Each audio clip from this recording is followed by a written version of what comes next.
નમસ્કાર, હું ડૉક્ટર મુકેશ પડસાળા. આજે વાત કરવી છે દાદર વિશે. દાદર એટલે કે રિંગવોર્મ એક ચામડી પર થતો સામાન્ય ચેપી રોગ છે, જે ફૂગ એટલે કે ફંગસ દ્વારા ફેલાય છે. લક્ષણો જોઈએ તો ચામડી પર લાલ અથવા તો ગુલાબી રંગના ગોળાકાર ચક્કર દેખાય. એ ચક્કરની કિનારીઓ થોડી ઉપસેલી અને વધુ લાલ હોય છે, જ્યારે વચ્ચેનો ભાગ સાફ એકદમ દેખાતો હોય છે. ખૂબ ખંજવાળ આવી અને ક્યારેક બળતરા થવી.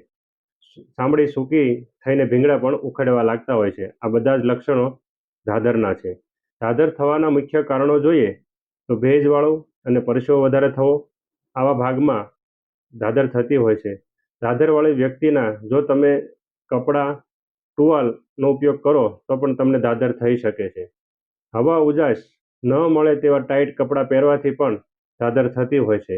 જો તમને આવી તકલીફ હોય તો સારવાર માટે મારા ક્લિનિકનો સંપર્ક કરજો.